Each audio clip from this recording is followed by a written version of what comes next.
रामकृष्ण गुरुकृपा वारकरी चॅनलमध्ये आपलं स्वागत आहे. चॅनलला लाईक करा, सबस्क्राईब करा. रामकृष्ण. पुण्यवंत पाताळ लोकी नेला, दरिद्री तो भाग्यवंत केला. चोरट्याचा बहुमान वाढविला, कीर्तिवानाचा अपमान केला. धुंद झाला तुझा दरबार, वैरियासी दिली मोक्ष सिद्धी, कपटियासी दिली महानिधी. सेवकाच्या ढुंगान मिळे चिंदी, चाळकासी त्रैलोक्य भावे वंदी. धुंद झाला तुझा दरबार, पतिव्रता वृथा गुंतविली. वेश्या गणिका सत्यलोका नेली, कळी स्वकुळा लावी आली. यादव वृंदा गोष्ट बरी नाही केली. धुंद झाला तुझा दरबार, सत्ववानाचा बहु केला छळ. सत्ववानाचा बहु केला छळ, कीर्तिवानाचे मारियले बाळ. सका म्हणविची त्याचे नासी बळ, जनी म्हणे जाणे मी तुझे खेळ. धुंद झाला तुझा दरबार. विठाला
पुण्यवंत पाताळ लोकी नेला, दरिद्री तो भाग्यवंत केला. चोरट्याचा बहुमान वाढविला, कीर्तिवानाचा अपमान केला. धुंद झाला तुझा दरबार. प्रस्तुत प्राप्तस्थळी चक्रेश्वर महाराजाच्या पवित्र आणि पावनभूमीमध्ये या ठिकाणी चक्रेश्वर ट्रस्ट देवस्थान ट्रस्टच्या माध्यमातून चालत आलेला अखंड हरिनाम सप्ताह 99व्या वर्षामध्ये पदार्पण केल्यानंतर आणि अधिक मासाच्या 32व्या वर्षामध्ये पदार्पण केल्यानंतर 21व्या दिवसाचं कीर्तनरूपी पुष्प तुम्हा सर्व ग्रामस्थांच्या माध्यमातून देवस्थान चक्रेश्वर महाराज देवस्थान ट्रस्टच्या माध्यमातून माझ्यासारख्या पामराकडं आज या ठिकाणी आलं. आणि खऱ्या अर्थानं मी पण या ठिकाणी भाग्यवान समजतो की खेड तालुक्याच्या उत्तर टोकाला खेड आणि आंबेगावची जी शिवा आहे त्या टोकाला असलेला गाव छोट्याशा वाडीतून आज या ठिकाणी या चाकण नगरीमध्ये मला सेवा करण्याची संधी ट्रस्टच्या माध्यमातून या ठिकाणी मिळाली. आणि म्हणून खऱ्या अर्थानं गेले 5-6 दिवसापासून तुमची लाईव्ह कीर्तनं दादा मी ऐकली पाहिली.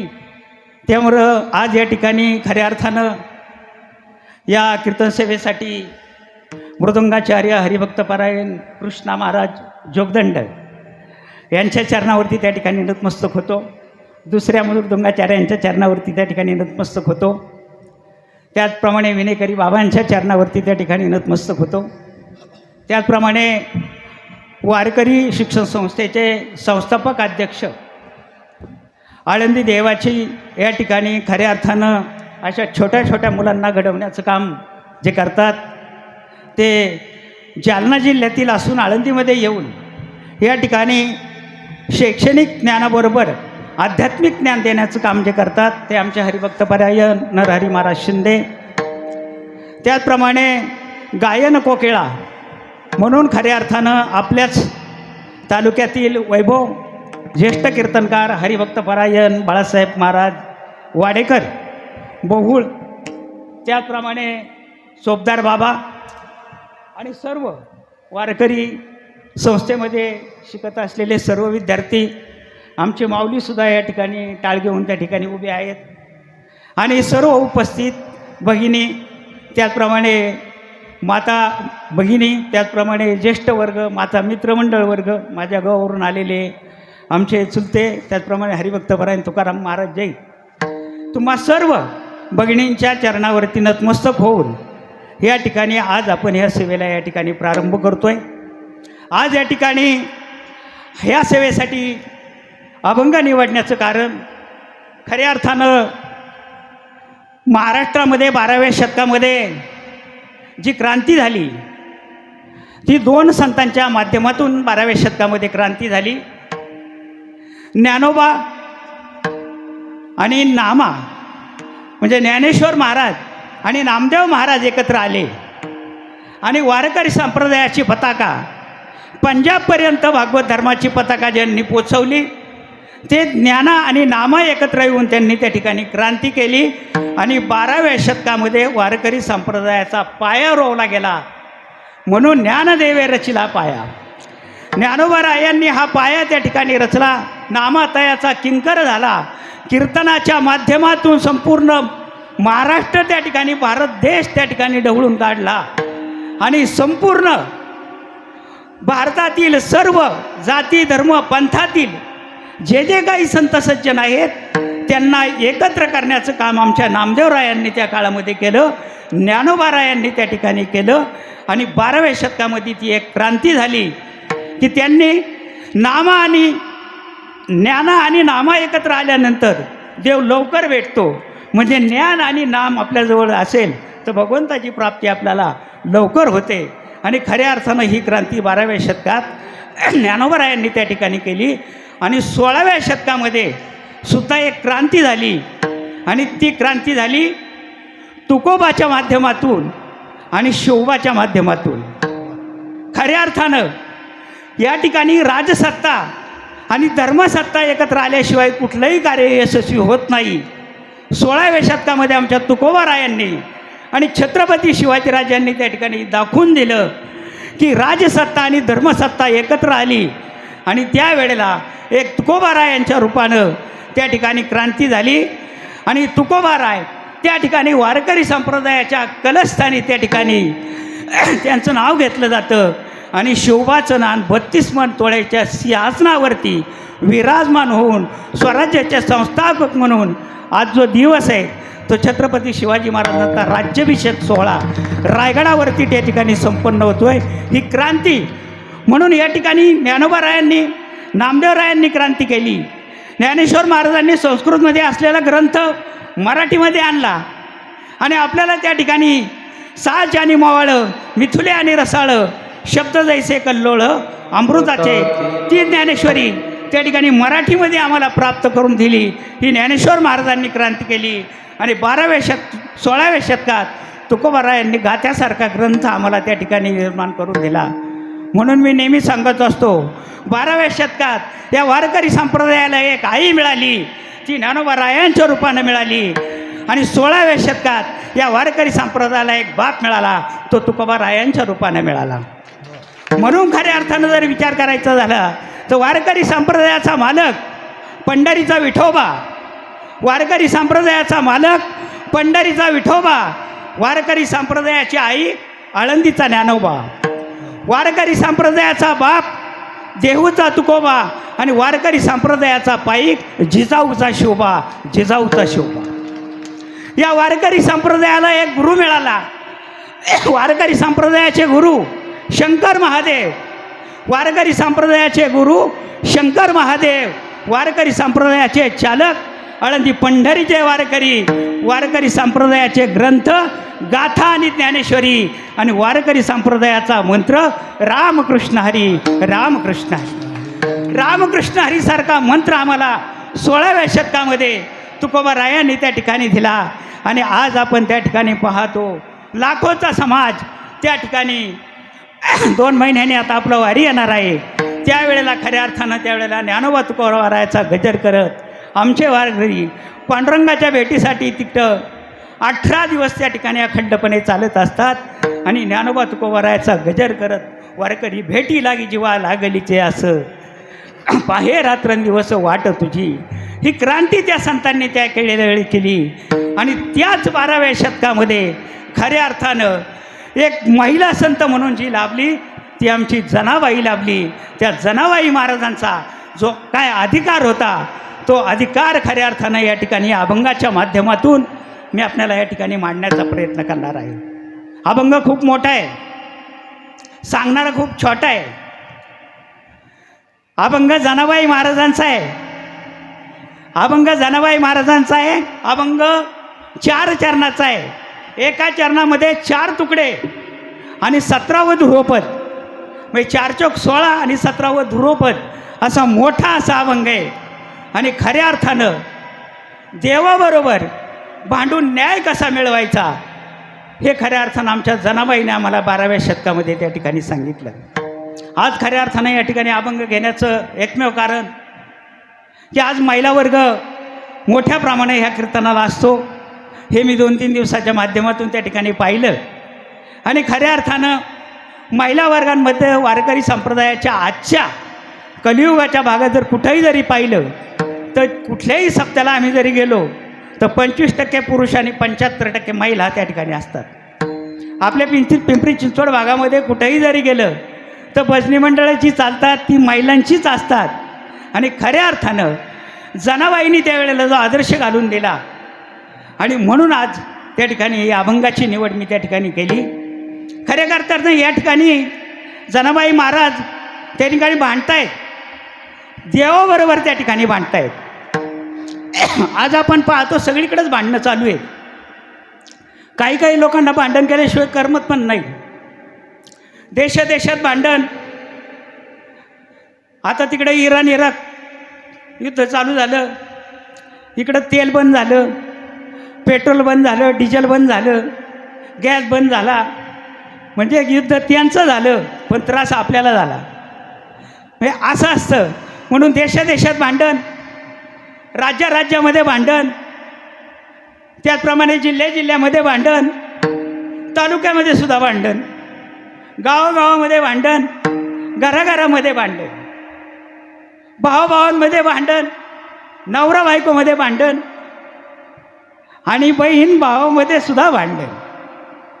बहीण भावामध्ये भांडण होत नव्हतं पण जसा जमिलेला मोबदला यायला लागला आणि तेव्हापासून बहीण भावांचं नातं जरा वितृष्ट झालं आणि भरपूर अशा बहिणींनी भावाच्या विरोधात त्या ठिकाणी कोर्टात गेल्या. आणि आता तो बहिणींचाही दोष नसतो, तो भाग नंतरचा आहे. आणि म्हणून खऱ्या अर्थानं या ठिकाणी जनाबाई महाराज त्या ठिकाणी जे भांडतायत त्या पांडुरंग परमात्म्याबरोबर भांडतायत. आणि या अभंगाच्या माध्यमातून त्या ठिकाणी जनाबाईने पांडुरंग परमात्म्यावर 14 प्रकारचे आरोप केलेले आहेत.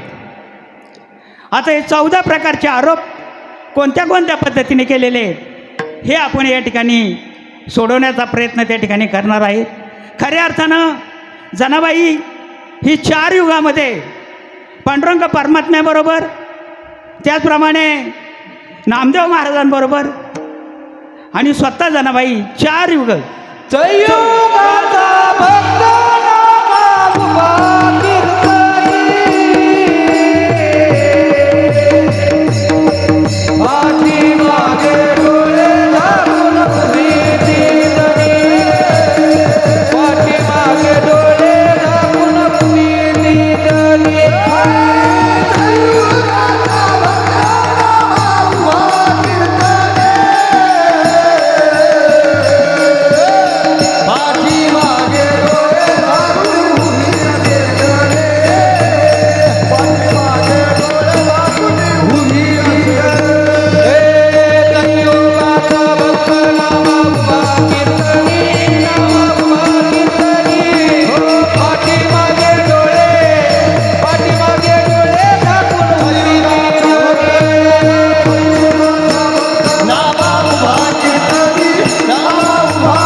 चौयुगाचा भक्त नामा उभा कीर्तनीन पाठीमागे डोळे झाकून उभी ती जणी.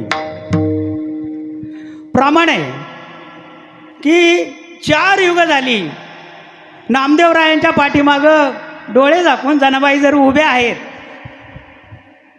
तर मग एखाद्या कीर्तनामध्ये जर एखादी भगिनी टाळ घेऊन पाठीमागं उभी राहिली तर काय अडचण आहे? माझा अनुभव सांगतो. माझ्या गावामध्ये कीर्तन होतं.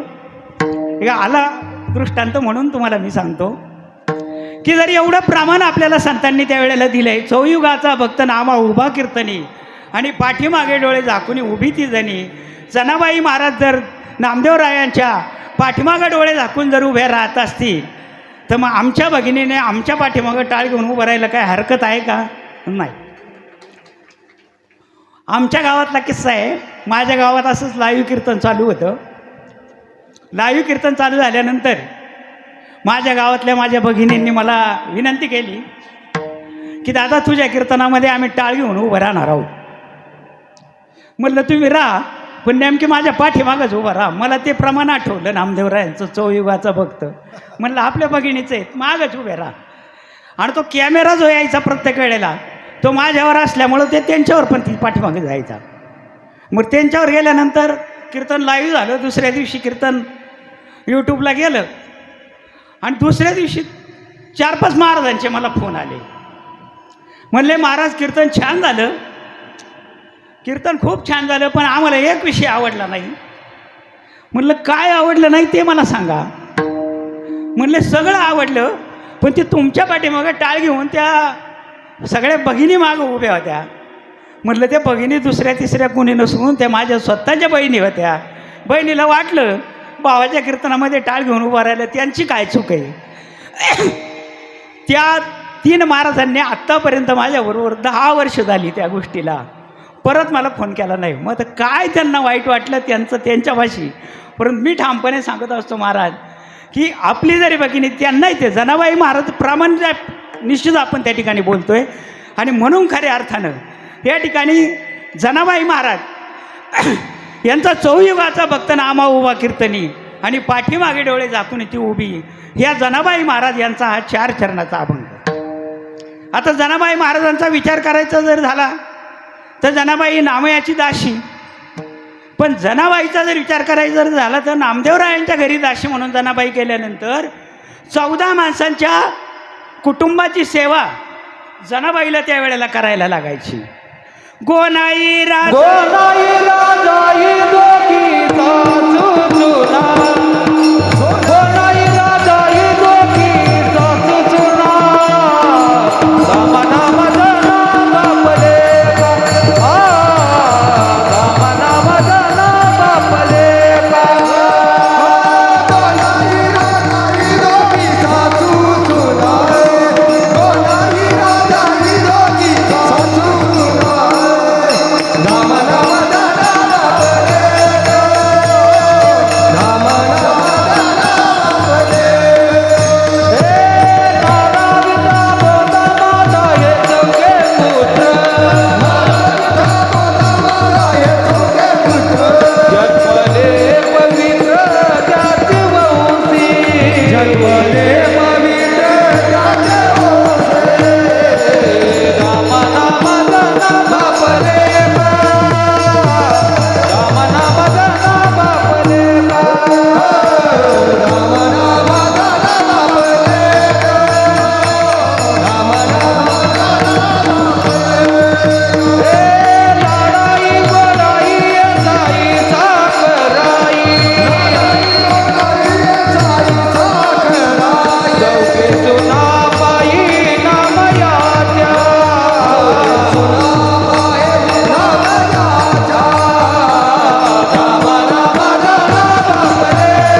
टाळ्या वाजवा एकदा. महाराजांनी नामदेवरायांचा अख्खा परिवार सांगितला. गोनाई राजाई दोघी सासू सुना, नामा दामा जाना बाप लेक, नारा विठा मादा गोंधा हे चौघे पुत्र, लाडाई येसाई गोडाई साखराई ह्या सोना, आऊबाई लेकी लिंबाई बहिणी आणि वेडी पिशी 15 जणी नामयाची. संपूर्ण परिवार सांगितला. असा हा जनाबाई महाराजांचा परिवार. जनाबाई महाराजांचा विचार करायचा झाला तर खऱ्या अर्थानं परभणी जिल्ह्यामध्ये गंगाखेड नावाचं गाव. 5 वर्षाची असलेली जनाबाई, आई लहानपणीच जनाबाईची वारली आणि आषाढीची वारी आली आणि दिंड्या त्या ठिकाणी जनाबाईच्या गावामधून त्या ठिकाणी जात होत्या. 5 वर्षाच्या जनाबाईनं आपल्या वडिलांना विचारलं, बाबा हे वारकरी त्या ठिकाणी नामघोष करत कुठं चालले? त्यावेळेला त्या वडिलांनी आपल्या 5 वर्षाच्या जनाबाईला सांगितलं, हे वारकरी जगाचा मालक पंढरीश पांडुरंग परमात्मा पंढरपूर या ठिकाणी राहतो, त्याच्या भेटीसाठी हे वारकरी नामगजर करत त्या ठिकाणी चाललेले आहेत.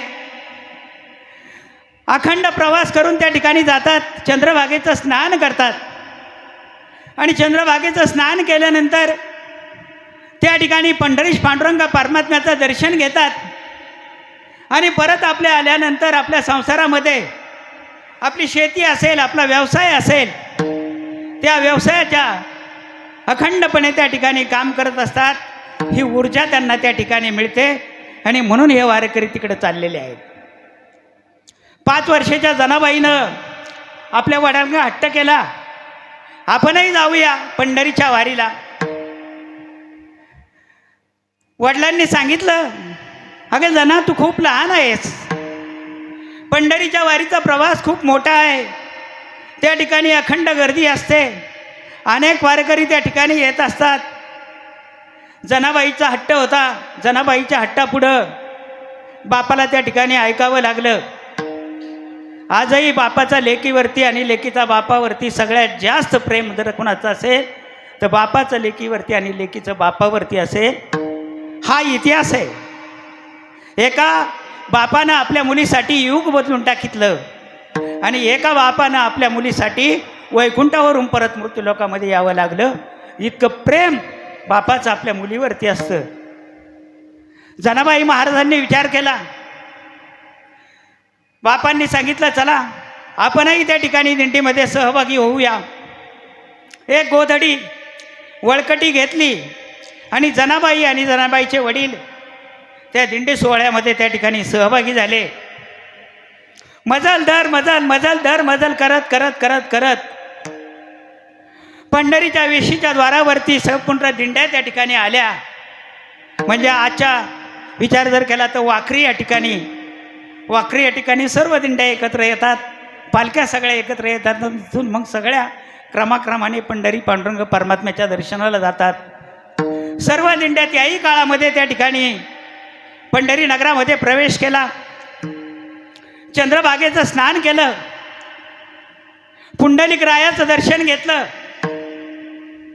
आणि जनाबाईचे वडील आणि जनाबाई त्या ठिकाणी दर्शन वारीला लागल्या. एक एक माणूस त्या ठिकाणी दर्शन करत होता, पुढे जात होता, दर्शन करत होता, पुढे जात होता. जनाबाईच्या वडिलांचा नंबर त्या ठिकाणी आला. पंढरीश पांडुरंग परमात्म्याच्या चरणावरती त्या ठिकाणी जनाबाई नतमस्तक झाल्या आणि नतमस्तक झाल्यानंतर सहज जनाबाई महाराजांनी वरती पाहिलं तर त्या ठिकाणी पांडुरंग परमात्म्याचं सुंदर ते ध्यान उभे टेवरी करकटेवरी ठेवून या हे रूप त्या ठिकाणी पाहिलं. आणि पाहिल्यानंतर त्या ठिकाणी जनाबाई त्या रूपाकडे पाहतच बसल्या. वडिलांनी आवाज दिला, जना पुढे चल. बाकीचे भाविक सुद्धा सांगत होते पुढे चल. त्यावेळेला जनाबाईने आपल्या वडिलांना सांगितलं की बाबा या पांडुरंग परमात्म्याचं आणि माझं काहीतरी नातं लागतंय, बहुत सुकृताची जोडी म्हणून विठ्ठले आवडी. ह्या पांडुरंग परमात्म्याचं आणि माझं काहीतरी नातं लागतंय. त्या ठिकाणी एकादशीचा दिवस गेला, द्वादशीचा दिवस गेला, त्रयोदशीचा दिवस गेला, चतुर्दशीचा दिवस गेला आणि पौर्णिमेच्या दिवशी त्या ठिकाणी काला झाला आणि सर्व वारकरी आपल्या आपल्या गावाला जायला त्या ठिकाणी निघाले. सर्व वारकरी गेले, परंतु जनाबाई महाराजांनी त्या ठिकाणी आपल्या वडिलांना सांगितलं की मला या पंढरी क्षेत्रामध्येच त्या ठिकाणी राहायचंय, मला आपल्या गावाला यायचं नाही आहे. 5 वर्षाची जना आपल्या वडिलांना त्या ठिकाणी सांगते मला आपल्या गावाला त्या ठिकाणी यायचं नाही आहे, मला याच ठिकाणी राहायचं आहे. वडिलांचा नाईलाज झाला, आता करावं काय. त्याच रात्रीचा मुक्काम त्या ठिकाणी झाला आणि सकाळच्या वेळेला नामदेवराय त्या ठिकाणी आले. नामदेवराय आल्यानंतर त्या ठिकाणी पांडुरंग परमात्म्याचं दर्शन झालं.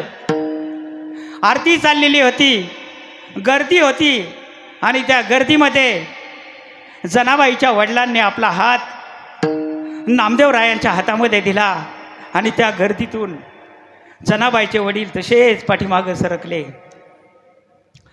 आणि ते निघून गेले. एका जबाबदार साधूच्या हातामध्ये त्या ठिकाणी आपल्या मुलीचा हात दिला.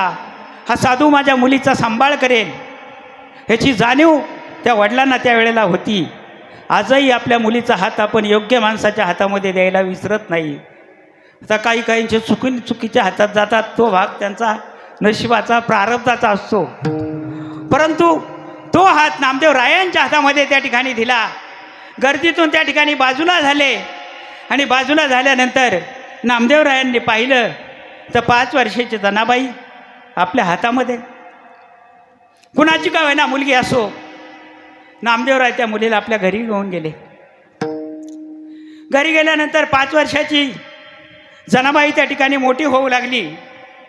आत्ताच सांगितलं तसं 14 माणसांचा परिवार, अनेक प्रकारची कामं जनाबाईला त्या ठिकाणी करायला लागायची.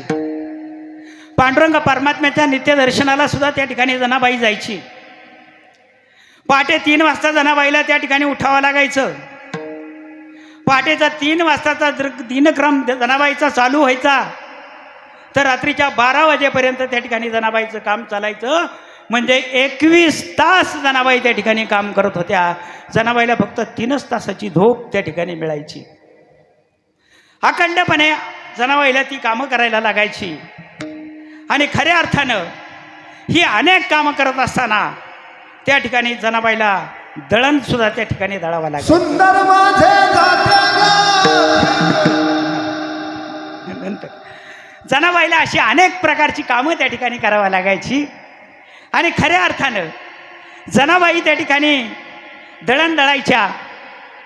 आजही आमच्या आजींनी दळण दळलेलं असेल, त्या आजीने सुद्धा दळण दळलेलं असेल.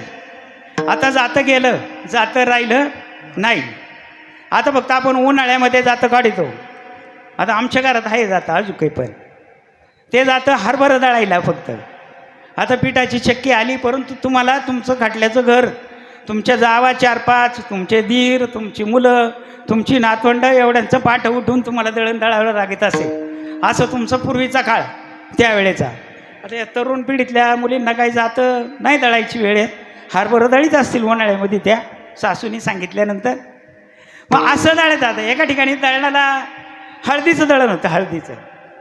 आणि हळदीचं दळण असल्यानंतर त्या ठिकाणी बऱ्याच महिला हळदीच्या दळणाला आल्या, पण ते जातं टेम्पररी जातं. ते टेम्पररी जातं असं होतं की ते सिमेंट लावून फक्त हळदच दळायची होती. आणि मोठ्या घरचं लग्न असल्यामुळं मग महिला पण मोठ्या प्रमाणात आल्या. गावातल्या सगळ्या महिला आल्या, सरपंच ताई आल्या, नगराध्यक्ष ताई आल्या, पंचायत समितीच्या ताई आल्या, जिल्हा परिषदेच्या ताई आल्या, आमदार ताई आल्या, खासदार ताई पण आल्या, सगळ्या ताई आल्या. आणि त्यांनी ते दळण घेतलं, टेम्पररी जातं लावलेलं ते जातं. आणि त्यावेळेला ते जातं ज्या वेळेला त्यावेळेला गावातल्या एका महिला म्हणल्या, सरपंच ताई तुम्ही ज्येष्ठ नागरिक, पहिला मान तुमचा. सरपंच ताई गेल्या. सरपंच ताईंना अनुभव नव्हता. सरपंच ताईंनी 2 राऊंड मारले आणि खुटा घेतला काढून. सरपंच ताईंचा खुटा राहीना, त्याच्यानंतर मग नगराध्यक्षताई गेल्या. नगराध्यक्षताईंनी 2 राऊंड मारले, त्यांचाही पण खुटा निघाला. पंचायत समितीच्या ताई गेल्या, त्यांचा पण खुटा निघाला. जिल्हा परिषदेचा खोटा. आमदार ताई म्हणल्या आता जायलाच नको. सरपंच बाईचा खोटा राही ना, नगराध्यक्ष ताईचा खोटा राहत नाही, पंचायत समितीच्या ताईचा खोटा राहत नाही, जिल्हा परिषद ताईचाही खोटा राहत नाही. आपल्याला जायलाच नको. आमच्या आजीसारखी एक हुशार आजी होती. ती आजी हुशार होती. आजी म्हणली, काय पुरींनो, हळदीचं दळण दळायचं आहे तुम्हाला आणि तुमचा खोटा राही ना. आजी हुशार, आजीला अनुभव. आजी म्हणली सरा व्हा बाजूला तुम्ही. आजी गेली तिथं, पण आजी तशी नाही गेली. आजी एक गोटाच घेऊन गेली. घेऊन गोटा ठोकून खोटा, जात्याव दळण दळी दे, बाई सुपात जोंधळ गोळी दे, कात जोंधळ गोळी दे, बाई सुपात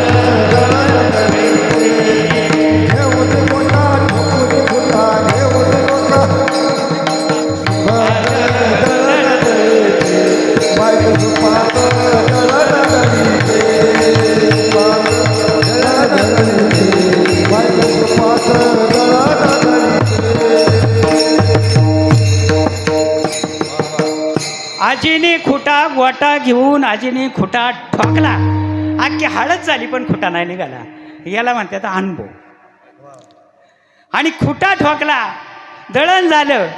पूर्वीच्या काळच्या आज्या होत्या खूप सुंदर. आमच्या आजीच्या मुखातून मी एक गाणं त्यावेळेला ऐकलं होतं. आजी त्यावेळेला म्हणायची, वाटच्या रे वाट सरा, काय पाहतोस खेड्याला, वाटच्या रे वाट सरा, काय पाहतोस खेड्याला, सोन्याचं कुलूप माझ्या बंधूच्या वाड्याला. आता हिचं बंधू झोपडीत करायला असाला, परंतु भावाचं कौतुक केल्याशिवाय बहीण कधीच राहत नाही. नाही भावानी दिवाळीला जरी बोलावलं, नाही साडी घेतली, इकडची साडी घेऊन जाईल, पण माझ्या भावाने घेऊन दिली म्हणून सांगेल. कधीच आपल्या भावाचा अपमान होऊ देणार. याला म्हणतात बहीण. महाराजांनी त्या ठिकाणी सांगितलं, भाऊ जरी व्यवस्थित असेल तर त्या ठिकाणी बापाची उणीव सुद्धा त्या ठिकाणी भाऊ भरून काढतो. आणि भाऊ वडील गेल्यानंतर सुद्धा बहिणीला आधार भावाचा सुद्धा त्या ठिकाणी मिळतो. आणि म्हणून त्या ठिकाणी, आणि ह्याच ताईचं हे वाक्य ऐकल्यानंतर एका ठिकाणी मी ऐकलं, म्हणलं आमच्याकडे एक ताई दिलेत, त्या ताईंचं ताई म्हणतात बाबा माझ्या बंधूच्या वाड्याला सोन्याचं कुलूप आहे. म्हणलं तो वाडा कुठे आहे? म्हणले काय याचा वाडा त्याचा, हे काय त्याचं झोपडे म्हणले हे. मग म्हणलं हे काय करीतो? ते म्हणले काय नाही, ते चालतंय, त्याचा एक धंदा आहे म्हणले. म्हणले काय धंदा आहे त्यांचा? गावाच्या खालती हिचा भाऊ पाडितो ताडी, गावाच्या खालती हिचा भाऊ पाडितो ताडी, कोणी मेल्यानं केली खोडी, आली पोलिसांची गाडी, कोणी मेल्यानं केली खोडी, आली पोलिसांची गाडी. असं वर्णन, बहीण भावाचं वर्णन करायला कधीच मागं पुढं पाहत नाही. आणि अशाच आमच्या जनाबाईंना त्या ठिकाणी दळण यायचं. आणि जनाबाईंना दळण आल्यानंतर त्या ठिकाणी जनाबाई सुंदररित्या दळण त्या ठिकाणी यायचं. जनाबाई त्या ठिकाणी ओव्या गाऊन गाऊन गाऊन त्या ठिकाणी दळण दळायच्या. आणि असंच एक दिवस त्या ठिकाणी जनाबाईला दळण आलं. आणि पांडुरंग परमात्मा दररोज जनाबाईला मदत करायला यायचा, दळायला यायचा. पण त्या दिवशी काय पांडुरंग परमात्मा त्या ठिकाणी आलाच नाही. मग जनाबाईला प्रश्न पडला आता काय करायचं. आणि मग जनाबाईने चालू केलं, सुंदर माझे जाते सुंदर माझे जाते फिरते बहुत,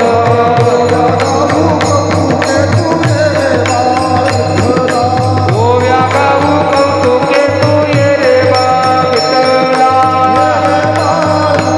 हा ये रे बा विठ्ठला, हे ये रे बा विठ्ठला, ये रे बा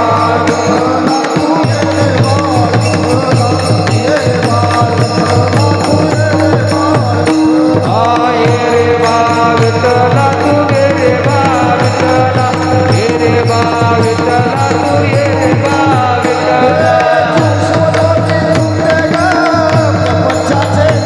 हा शिव शिव दोन्ही कोणते ग प्रपंचाचे नेते ग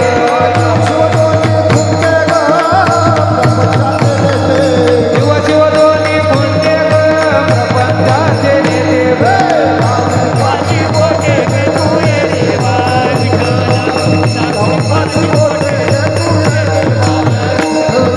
लावून पाची बोटे तू ये रे बा विठ्ठला लावून पाची बोटे तू ये रे बा विठ्ठला सासू आणि सासरा धीर तो तिसरा गोव्या गाऊ भरतारा तू ये रे बा विठ्ठला गोव्या गाऊ भरतारा तू ये रे बा विठ्ठला आणि एकदा पांडुरंग परमात्म्याला आवाज दिला आणि पांडुरंग परमात्मा आला. एवढं दळण पाहिल्यानंतर पांडुरंग परमात्म्याला जनाबाईला सांगितलं, जना आज तू काय दळायचं नाही, आज घासही मीच टाकणार, दळणही मीच दळणार, आज सगळी जबाबदारी माझ्यावर, तू त्या ठिकाणी आराम कर. देवानं त्या ठिकाणी आपल्या खांद्यावरचा शेला नवरत्नाचा हार त्या ठिकाणी खुंटीला ठेवला आणि खुंटीला ठेवल्यानंतर पांडुरंग परमात्मा त्या ठिकाणी दळायला सुरुवात केली. संपूर्ण दळण चालून झालं आणि पांडुरंग परमात्मा त्या ठिकाणी जनाबाईची गोधडी घेतली आणि त्या गोधडीवरती पांडुरंग परमात्म्यानं त्या ठिकाणी अंग टाकून दिलं. पहाटेची वेळ झाली.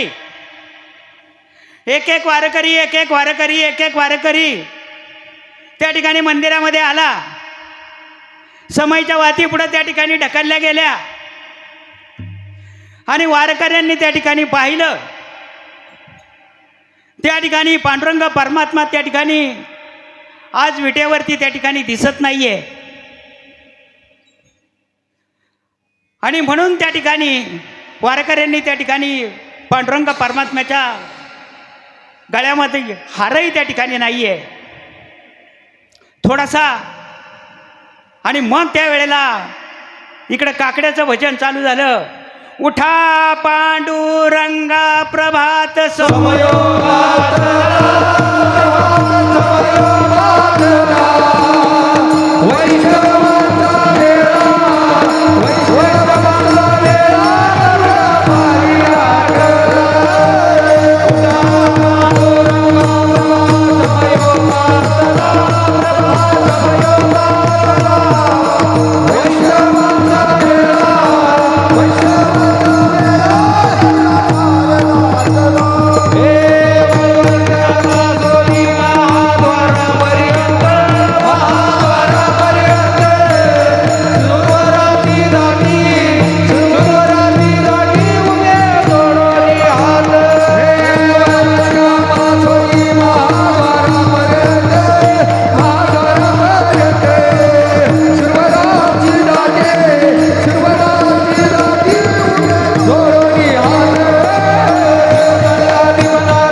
आणि हा काकड्याचा आवाज त्या ठिकाणी झोपडीमध्ये आराम करणाऱ्या पांडुरंग परमात्म्याच्या कानावरती गेला. पांडुरंग परमात्मा दचकून त्या ठिकाणी जागा झाला आणि जागा झाल्यानंतर पांडुरंग परमात्म्याला प्रश्न पडला, वारकरी आता मंदिरामध्ये आले, मी त्या ठिकाणी विटेवरती जर नसेल तर त्या ठिकाणी गदारोळ होईल. पांडुरंग परमात्म्याने जनाबाईची तशीच गोधडी घेतली आणि विटेवरती येऊन उभा राहिला. त्या ठिकाणी एक एक वारकरी त्या ठिकाणी आला. पाहतोय तर पांडुरंग परमात्म्याच्या गळ्यामध्ये नवरत्नाचा हारही नाहीये, पांडुरंग परमात्म्याच्या शेला पण नाहीये, पांडुरंग परमात्म्याच्या अंगावरती त्या ठिकाणी गोधडी. एक वारकरी दुसऱ्या वारकऱ्याला, दुसरा वारकरी तिसऱ्या वारकऱ्याला सांगत होता, पांडुरंग रायाची चोरी झाली, पांडुरंग रायाची चोरी झाली. पांडुरंगरायाच्या गळ्यामध्ये नवरत्नाचा हार नाहीये, पांडुरंग परमात्म्याचा शेला पण त्या ठिकाणी नाहीये. एका वारकऱ्याने दुसऱ्या वारकऱ्याला, दुसऱ्या वारकऱ्याने तिसऱ्या वारकऱ्याला, तिसऱ्यानं चौथ्याला संपूर्ण पंढरी क्षेत्रामध्ये पांडुरंगरायाची चोरी झाली, पांडुरंगरायाची चोरी झाली. त्यावेळेचा असणारा राजानं आदेश काढला की पांडुरंगरायाची चोरी जर झाली असेल तर संपूर्ण पंढरी नगराला त्या ठिकाणी वेढा द्या, संपूर्ण पंढरी नगर त्या ठिकाणी नाकाबंदी करा. या पंढरी नगराच्या बाहेर तो चोर त्या ठिकाणी जाता कामा नये. राजानं आदेश सोडला आणि त्या ठिकाणी नाकाबंदी केली गेली. पाहता येतं त्या ठिकाणी अनेक जण त्या ठिकाणी आले, अनेक तर्कवितर्क त्या ठिकाणी लावले जात होते. आमचे प्रकाश महाराज, पोटवडेसारखे महाराज, आमचे तुकाराम महाराजांसारखे महाराज, दोघांमध्ये थोडीशी चर्चा झाली. पोटवडे महाराज तुकाराम महाराजांना सांगू लागले, चोर शोधणं सोपं आहे. तुकाराम महाराज पोटवडे महाराजांना सांगायला लागले, अहो पोटवडे महाराज, तुम्ही म्हणता चोर शोधणं सोपं आहे, पण चोर शोधायचा कसा? त्यावेळेला तुकाराम महाराज सांगतात, पोटवडे महाराज, ज्याची गोधडी तो चोर. आता पंढरपूर नगर बारीक होतं का? एवढ्या नगरामध्ये कोणाची गोधडी? पण तेवढ्यात एक छोटीशी मुलगी आली आणि ती पोटवडे महाराजांना त्या ठिकाणी सांगू लागली, दादा मी सांगते, तुम्ही माझं ऐकसाल का? त्यावेळेला पोटवडे महाराजांनी सांगितलं, ताई काय म्हणतेस? त्यावेळेला ती छोटी मुलगी सांगू लागली, दादा ही गोधडी जनाबाईची दिसते. तुकाराम महाराज जे म्हणतात ना, ज्याची गोधडी तो चोर, तर मग ही गोधडी जनाबाईची आहे, म्हणजे चोरी जनाबाईनेच त्या ठिकाणी केलेली असेल. सगळा लवाजमा जनाबाईच्या झोपडीपुढे त्या ठिकाणी गेला. प्रत्येक, आता काही त्या ठिकाणी सगळे लोक सारखे नसतात, आपल्यासारखे मवळ असतात, काही जाल असतात, लगेच काही दादागिरी करणार, हे जणे बाहेर आहे, हे जणे बाहेर आहे, पांडुरंगरायाची तू चोरी केलेली आहेस, पांडुरंगरायाची तू चोरी केलेली आहे. जनाबाईला प्रश्न पडला, या ठिकाणी माझ्या झोपडीवरती सगळ्यांचं त्या ठिकाणी आक्रमण, पांडुरंग परमात्मा माझ्याकडे येतं, हे म्हणतात चोरी. 2-4 राडजांग होते, ही खरं सांगणार नाही म्हणले, हिच्या घरात जाऊन आतमध्ये आपल्याला चौकशी करावं लागेल. 2-4 राडजांग आतमध्ये गेली, बघितलं तर तिथं खुंटीवरती नवरत्नाचा हार, शेला पण. लगेच घेतला, बाहेर आले. बाहेर आल्यानंतर पाहतात तर, ए जणे तू खोटं बोलतेस, तू म्हणतेस ना पांडुरंगरायाची चोरी केली नाहीस, हे तुझ्या झोपडीच्या खुंटीला त्या ठिकाणी नवरत्नाचा हार आहे, पांडुरंग परमात्म्याचा शेला पण आहे, ही चोरी तूच केलेली आहे. ओव्या गाऊन स्वरात दास जनीच्या घरात, ओव्या गाऊन स्वरात, दास जनीच्या घरात, सख्याचे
अरे ज्या पांडुरंग परमात्म्याने माझ्या त्या ठिकाणी येऊन दळण दळलं, त्याच्या स्वरामध्ये मी त्या ठिकाणी ओव्या गायल्या, आणि आज माझ्यावर त्या ठिकाणी चोरीचा आळ आला. बादशाच्या कानावरती गेली, त्या ठिकाणी चोर सापडलेला होता. धरीला पंढरीचा चोर, धरीला पंढरीचा चोर, धरीला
काढली की चोर सापडलेला आहे, चंद्रभागेच्या तीरावरती त्या ठिकाणी जनाबाईला सुळावरती द्या. बादशाची ऑर्डर. जनाबाईला त्या ठिकाणी कैद केलं, त्या ठिकाणी सुळाच्या जवळ नेलं. सुळाच्या जवळ नेल्यानंतर त्या ठिकाणी जनाबाईला विचारलं. आजही फासावर देणाऱ्या माणसाला त्या ठिकाणी इच्छा विचारली जाते, तुझी काय इच्छा आहे, शेवटची काय इच्छा आहे, ती इच्छा पण त्या ठिकाणी पुरवली जाते. जनाबाईला सुद्धा त्या ठिकाणी विचारलं, तुझी शेवटची काय इच्छा. जनाबाईने सांगितलं, माझी शेवटची एकच इच्छा आहे, मला पांडुरंग परमात्म्याचं दर्शन घ्यायचं आहे. 2 दूत माझ्याबरोबर पाठवा, ते दूत माझ्याबरोबर येतील. मी मंदिरामध्ये एकटीच त्या ठिकाणी जाणार आणि ते दूत त्या ठिकाणी बाहेरच थांबतील. ते 2 दूत त्या ठिकाणी गेले, पांडुरंग परमात्म्याच्या मंदिराच्या बाहेर उभे राहिले आणि जनाबाई मंदिरामध्ये प्रवेश केला. जनाबाई साडी बिडी खोवून, पदर आपण खोवून, आपल्याला सुद्धा जर भांडण करायचं असेल तर आपण पदर खोवूनच जातो. पदर खोवलेला दिसला का समजायचं आता ह्या ताईला कोणाबरोबर तरी भांडण करायचं आहे. आणि मग ते भांडणाचा ते लय ॲक्टिंगमध्ये भांडण असतं. ते आता जमिनीवरून लई भांडणं, बांधावरून जमिनीवरून भांडण आता बघतो आपण नेहमी यूट्यूबला टी व्हीला, लई तगडबंद भांडणं असतात ती. तसं भांडण त्या ठिकाणी जनाबाईसुद्धा त्या ठिकाणी पदर खोवून तेव्हा समोर उभ्या राहिल्या आणि जनाबाई त्या ठिकाणी पांडुरंग परमात्म्याला विचारू लागल्या, अरे अरे विठ्या मूळ मायेच्या कारट्या. आवाजात त्या ठिकाणी जनाबाई विचारायला लागली, अरे विठ्या. इकडं पुंडलिक राय का बघायची जनाबाई. अरे पुंड्या मातलासी उभे केले विठ्ठलासी. हे पुंड्या, तू त्या ठिकाणी मातलायस आणि त्या पंढरीश पांडुरंग परमात्म्याला तू त्या ठिकाणी विटेवरती उभा केला. अरे अरे विठ्या मुळ मायेच्या कारट्या. शिवेच द्यायला लागली जनाबाई. पांडुरंग परमात्म्याला जोरजोरून घाम फुटला. जनाबाई एवढी आजला तापली कशी काय. पांडुरंग परमात्मा म्हणला, आता आपली काय खरी नाही. उभी राहुनी अंगणी शिव्या देते दाशी जणी. पांडुरंग परमात्म्याच्या दरबारामध्ये त्या ठिकाणी जनाबाई उभी राहिली. जनाबाई विचारते पांडुरंग परमात्म्याला, हे पांडुरंग परमात्म्या, अरे 4 युगापासून मी तुझ्या बरोबर आहे. 4 युगामध्ये तुझ्या बरोबर मी असताना तू कसा आहेस. तुझ्या दरबारामध्ये त्या ठिकाणी न्याय नाहीये. तू प्रत्येकावरती त्या ठिकाणी अन्याय करतोस. आणि म्हणून या ठिकाणी जनाबाई देवाला प्रश्न विचारू लागला. पहिला आरोप जनाबाईने केला तो अभंगाचं पहिलं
जनाबाईने पहिला आरोप त्या ठिकाणी पांडुरंग परमात्म्यावर केला. पांडुरंग परमात्मा देवा, अरे तुझ्या दरबारामध्ये त्या ठिकाणी न्याय नाहीये. तुझा दरबार त्या ठिकाणी धुंद झालेला आहे.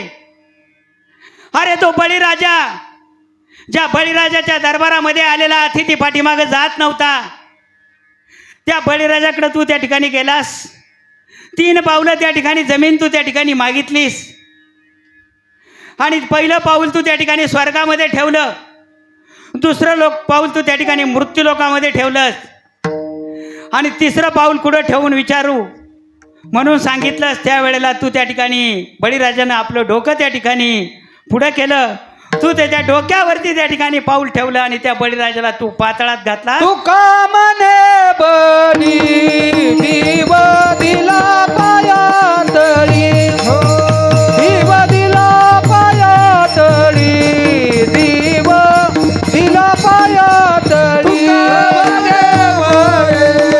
जीव दिला पायातळे, जीव दिला पायातळे, जीव दिला पायातळे.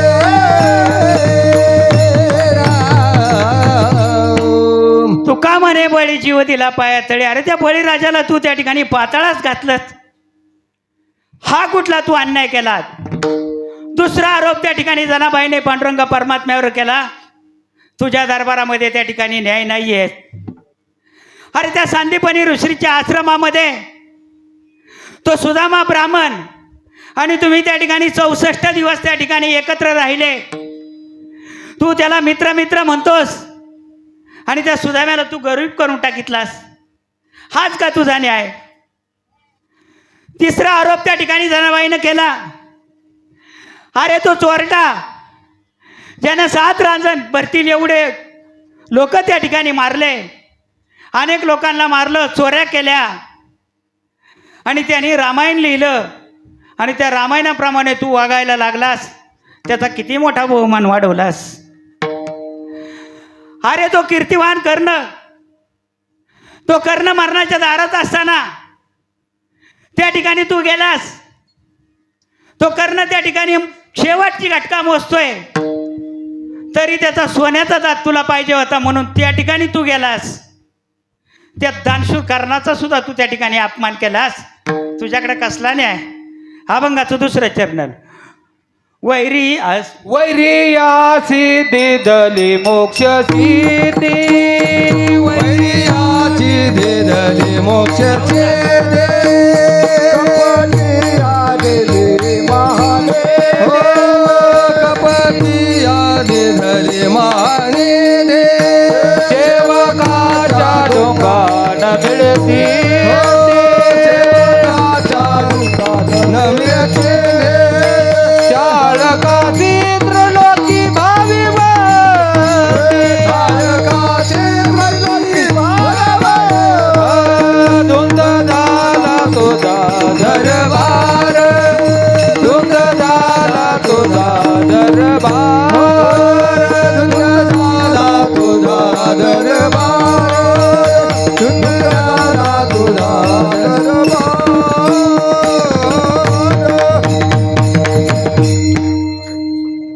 अरे तू रे वैरी, कंस मामा तुझा वैरी, शिशुपाल तुझा वैरी, पुतना मावशी तुझी वैरी, दुर्योधन तुझा वैरी. अरे त्या सगळ्या वैऱ्यांना तू त्या ठिकाणी मोक्षसिद्धी दिलीस. हा कुठला तुझा न्याय. अरे ज्या कपटानं त्या ठिकाणी साधूचा वेश धारण केला आणि त्या ठिकाणी त्या रावणानं तुझी पत्नी पळून नेलीस, त्या कपट्याला तू त्या ठिकाणी महानिधी दिलीस.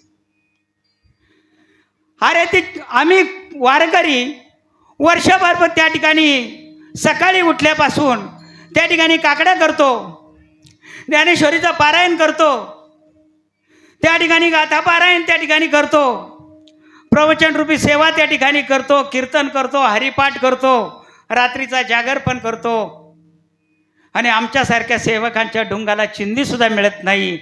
हा कुठला तुझा न्याय. तुझा दरबार धुंद झालाय देवा, तुझा दरबार धुंद झालेला आहे.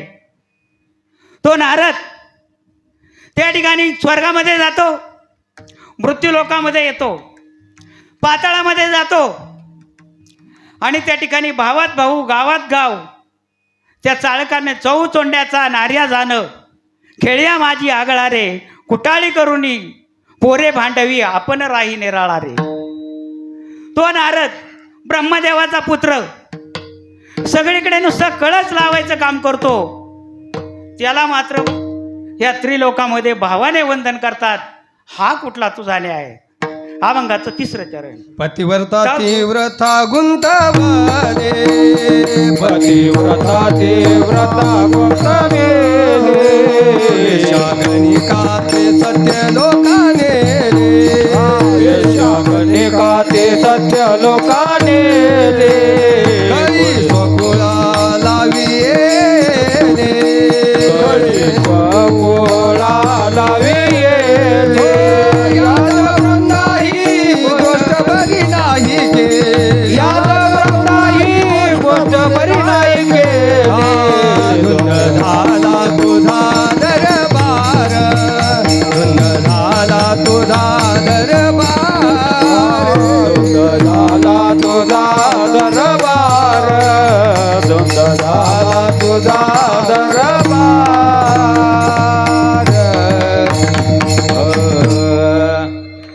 पतिव्रता, अरे पतिव्रता ती लक्ष्मणाची बायको उर्मिला. ज्या वेळेला तुम्ही वनवासाला जायला निघाले त्यावेळेला लक्ष्मणाला सुद्धा त्या ठिकाणी तू बरोबर घेतलंस.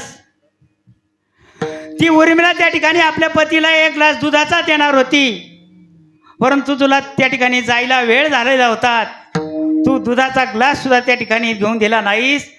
14 वर्षे ती उर्मिला त्या ठिकाणी दारामध्ये तू तिष्ठत ठेवलीस. हाच का तुझा न्याय? ती वेश्याकानिका आयुष्यामध्ये तिने त्या ठिकाणी वेश्येचं काम केलं, तिला मात्र तू सत्यलोकाला घेऊन गेलास. हाच का तुझा न्याय?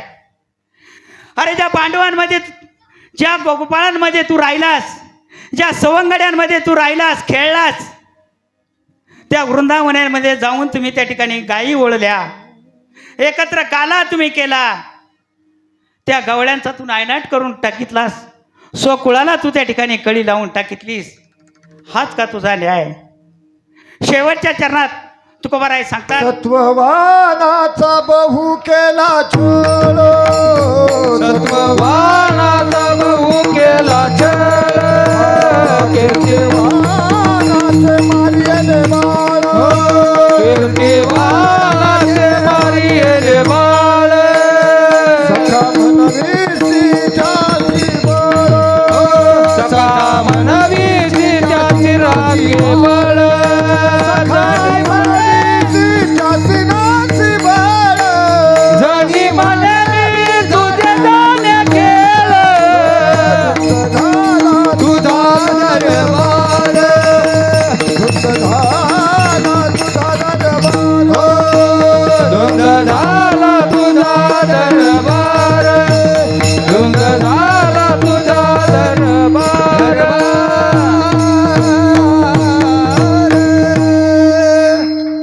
तो सत्ववान राजा हरिचंद्र राजा तारामती राणी वाहे डोंबा घरी पाणी.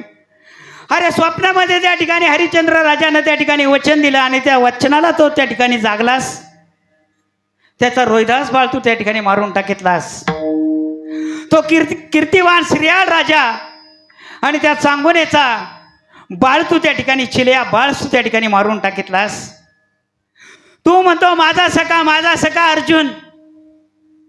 अरे ज्या वेळेला युद्धाचा प्रसंग आलास त्यावेळेला तुझ्याकडे 1 लाख सैन्य, 1 अक्षयणी सैन्य तू त्या ठिकाणी कौरवांना देऊन टाकितलंस आणि त्या अर्जुनाच्या रथावरती तू सारथी झालास आणि त्याला तू सखा म्हणतोस. हाच का तुझा न्याय? जनाबाई महाराजांनी 14 प्रकारचे आरोप या ठिकाणी केलेत. आता 14 प्रकारच्या आरोपांचे आपल्याला उत्तरंसुद्धा त्या ठिकाणी पांडुरंग परमात्मा कसं देतोय या ठिकाणी पाहायचे. मोजून 20 मिनटं बाकी आहेत, त्यामध्ये आपल्याला हे सगळं बसवायचं आहे. अत्यंत शॉर्टकटमध्ये मी तुम्हाला सांगण्याचा प्रयत्न केला, कारण वेळेमध्ये हे सगळं बसवायचं असतं. म्हणून 14 प्रकारचे आरोप केले आणि 14 प्रकारच्या आरोपांचं खंडन पांडुरंग परमात्मा कसं करतोय हे आपण त्या ठिकाणी पाहणार आहोत. तोपर्यंत वारकरी संप्रदायाच्या नियमाप्रमाणे एकदा भजन घेऊया. विठोबा रखुमाई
खऱ्या अर्थानं राहिलेल्या उर्वरित वेळेमध्ये आपण या ठिकाणी पांडुरंग परमात्मा जनाबाईच्या आरोपांचं खंडन कसं करतायत आपण पाहणारच आहोत.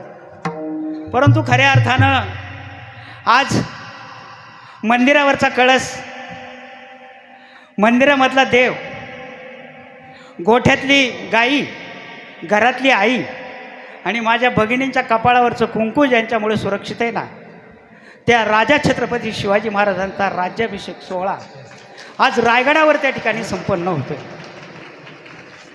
6 जून 1674 साली त्या ठिकाणी 32 मन सोन्याच्या सिंहासनावरती आमचा राजा विराजमान झाला. आणि एक खरा राजा कसा असावा हा संपूर्ण जगाला त्या ठिकाणी आदर्श घालून दिला. आणि आज त्या राजाचा या ठिकाणी राज्याभिषेक सोहळा होतोय. गड्यालो राजा की रे दादा, गड्यालो राजा की रे दादा, सिंहासनी बैठला, सिंहासनी बैठला, राजा की रे दादा, गड्यालो राजा की रे दादा,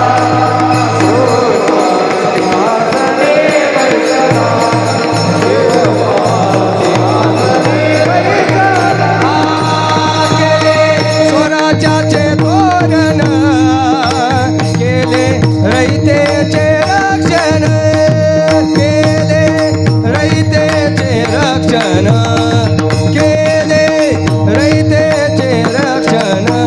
गड्यालो राजा की रे दादा, गड्यालो राजा की रे दादा, शिवबा सिंहासनी बैठला, शिवबा सिंहासनी बैठला.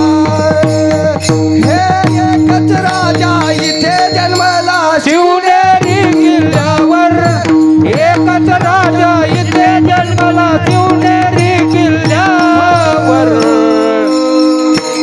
माझ्या राजाचं नाव गाजतंय गड किल्ल्याच्या दगडावर, माझ्या राजाचं नाव गाजतंय गड किल्ल्याच्या दगडावर, माझ्या राजाचं नाव गाजतंय गड किल्ल्याच्या दगडावर, माझ्या राजाचं नाव गाजतंय गड किल्ल्याच्या दगडावर. हे एकच राजा इथे जन्मला शिवनेरी किल्ल्यावर, एकच राजा इथे जन्मला शिवनेरी किल्ल्यावर. माझ्या राजाचं नाव गाजतंय गड किल्ल्याच्या दगडावर, माझ्या राजाचं नाव गाजतंय गड किल्ल्याच्या दगडावर, राजाचं नाव गाजतंय गड किल्ल्याच्या दगडावर, माझ्या राजाचं नाव गाजतंय गड किल्ल्याच्या दगडावर.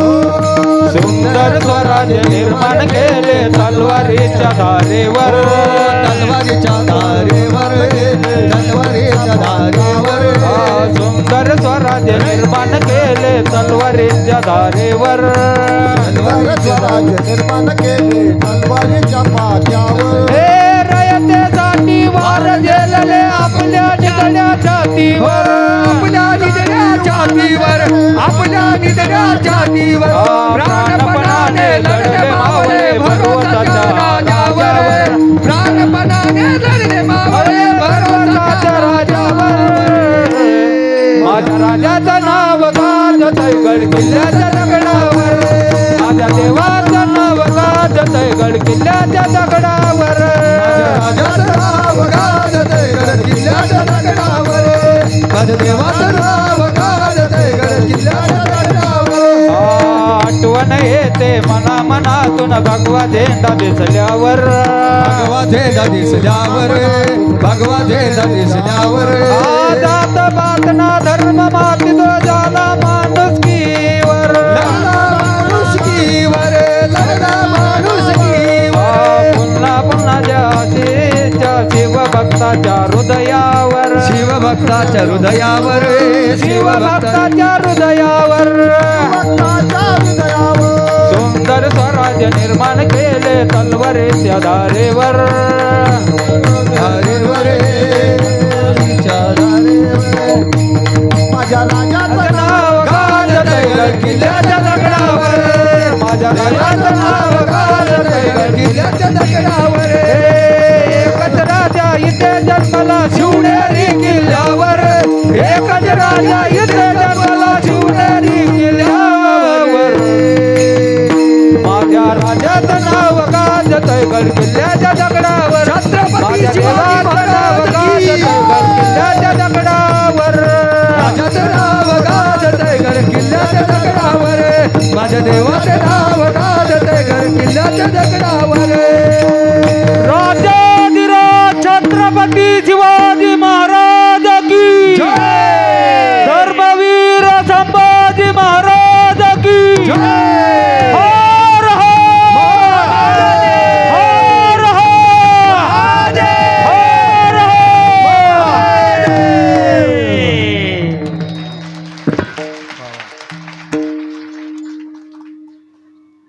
आणि आज खऱ्या अर्थानं मानाचा मुजरा आज आपल्या छत्रपतींना त्या ठिकाणी आपण दिला. आता शेवटच्या राहिलेल्या 15 मिनिटामध्ये फक्त पांडुरंग परमात्मा जनाबाईच्या प्रश्नांची उत्तरे आरोपांचं खंडन त्या ठिकाणी करणार आहेत. 14 प्रकारचे आरोप जनाबाईने पांडुरंग परमात्म्यावरती केले. पांडुरंग परमात्म्यावर आरोप केल्यानंतर पांडुरंग परमात्मा विटेवरून खाली आले. जनाबाईच्या समोर त्या ठिकाणी उभे राहिले आणि उभे राहिल्यानंतर जनाबाई त्या ठिकाणी जनाबाईला पांडुरंग परमात्मा सांगू लागला, हे जने, तू म्हणतेस ना पुण्यवंत लोक पाताळ लोकी का नेला?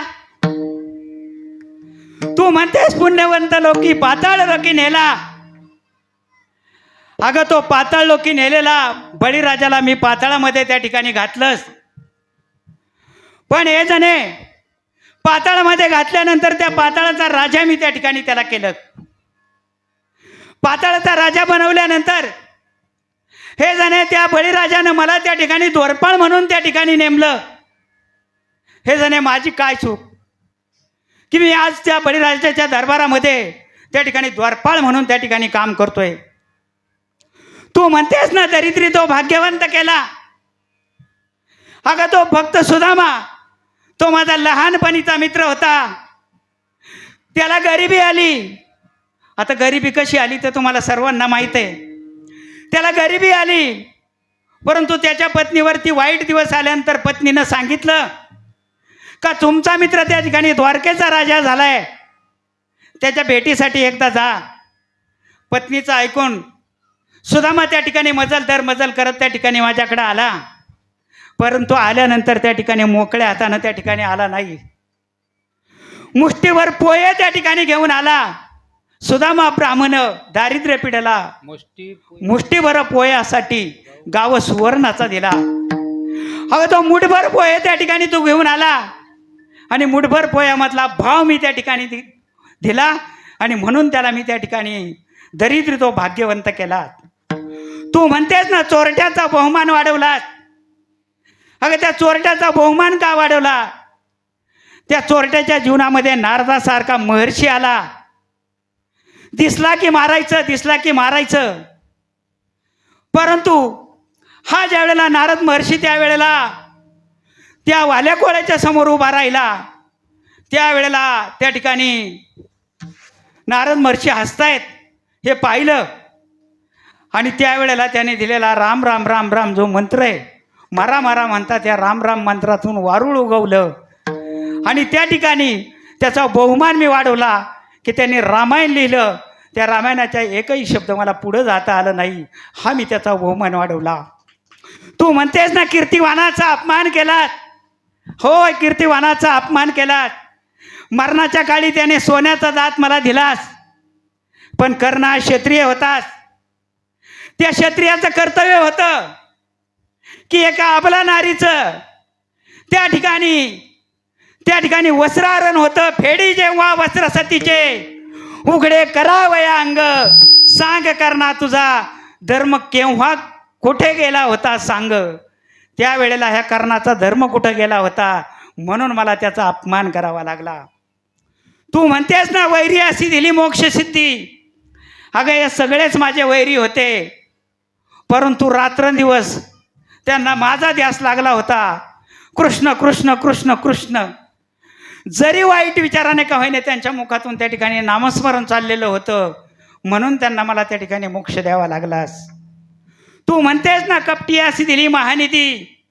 अरे माझी बायको त्या रावणाने पळवली, पण तो रावण सुद्धा आमच्या चक्रेश्वर महाराजांचा त्या ठिकाणी भक्त होता. त्याचा नित्यनेम होता की त्या ठिकाणी 1000 कमळं त्या ठिकाणी व्हायची. एक दिवस 999 कमळं त्या ठिकाणी वाहिली. एक कमळ कमी पडलं.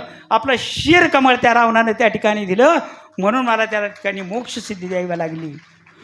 तू म्हणतेस ना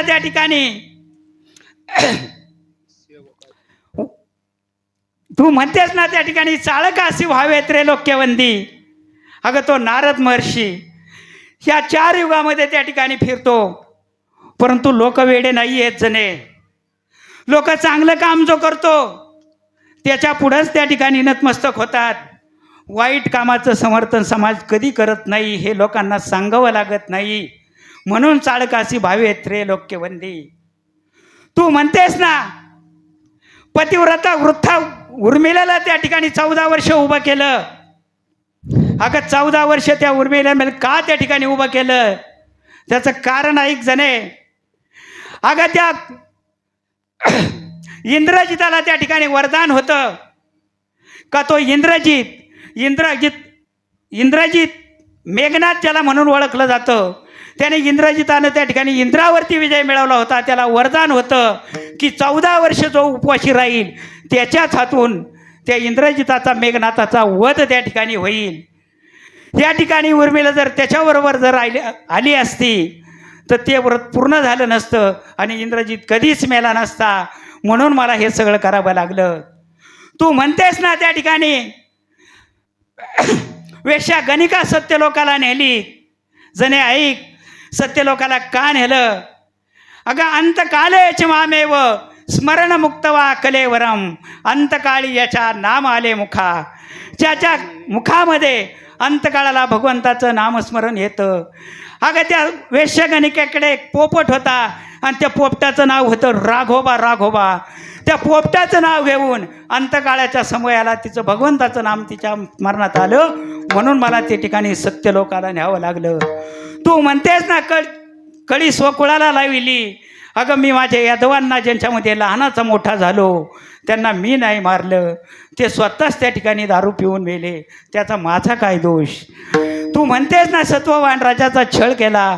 अगं सत्ववान हरिश्चंद्राचा छळ मी केला, पण त्याचा रोहिदास बाळ मी त्या ठिकाणी जिवंत करून दिलात.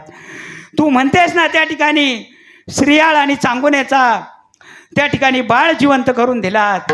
तू म्हणतेस ना अर्जुनाच्या रथावरती तू जडभार झालात. अगं मला माहीत होतं की एक सैन्य मी त्या ठिकाणी दिलं होतं. चंद्र तेथे चंद्रिका, शंभू तेथे अंबिका, संत तिथे विवेका असणे जी की. ज्या ठिकाणी भगवंत आहेत त्या ठिकाणी विजय आहे. आणि म्हणून त्या ठिकाणी अर्जुनाच्या रथाचं सारथ्य मी केलं, कारण मला माहीत होतं ज्या ठिकाणी भगवंत आहे त्या ठिकाणी लक्ष्मी असते, आणि लक्ष्मी ज्या ठिकाणी असते त्या ठिकाणी विजय असतो. आणि म्हणून विजय हा त्या ठिकाणी पांडवांचा होणार होता. म्हणून मी माझं सैन्य त्या ठिकाणी कौरवांना दिलं आणि मी अर्जुनाच्या रथाचं सारथ्याचं काम केलं. जणे मी काय चूक केली. आणि मग त्यावेळेला खऱ्या अर्थानं जनाबाई त्या ठिकाणी शांत झाल्यानंतर जनाबाईच्या सर्व प्रश्नांची उत्तरं त्या ठिकाणी पांडुरंग परमात्म्याने दिली. आणि जनाबाई पांडुरंग परमात्म्याला नमस्कार करून सांगितलं की आता माझा त्या ठिकाणी राजानं आदेश काढलेला आहे, त्या आदेशाचं पालन करण्यासाठी मी त्या ठिकाणी जात आहे. जनाबाई बाहेर आल्यानंतर त्या ठिकाणी दूत उभे होते. दूतांनी जनाबाईला घेतलं आणि त्या ठिकाणी सुळाकडे घेऊन गेले. आणि त्या ठिकाणी जनाबाईचा स्पर्श सुळाला झाला, सुळाचं पाणी झालं आणि त्या चंद्रभागेच्या तटावरती एकच टाळी झाली. चंद्रभागे वाळवंटी. एकच टाळी झाली चंद्रभागे वाळवंटी. एकच टाळी झाली चंद्रभागे वाळवंटी. माझा ज्ञान राजगोपाळा शिलाया वाटे. माझा ज्ञान राजगोपाळा शिवाला वाटे नामदेव कीर्तन करी पुढे देवनाचे पांडुरंग नामदेव कीर्तन करी पुढे देवनाचे पांडुरंग नामदेव कीर्तन करी पुढे देवनाचे पांडुरंग नामदेव कीर्तन करी पुढे देवनाचे पांडुरंग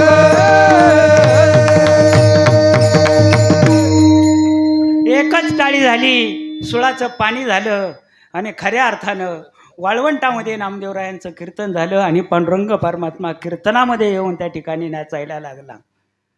आणि म्हणून खऱ्या अर्थानं या ठिकाणी हा अभंग सोडवण्याचा प्रयत्न मी केला. तुमच्या सगळ्या प्रश्नांची उत्तरं दिली.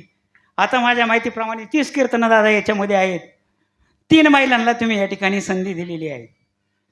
म्हणजे तसं 3 महिलांना जरी दिली 30मध्ये तर खूप अडचण नाही. म्हणून महिलांना सुद्धा त्या ठिकाणी बरोबर घेऊन चला.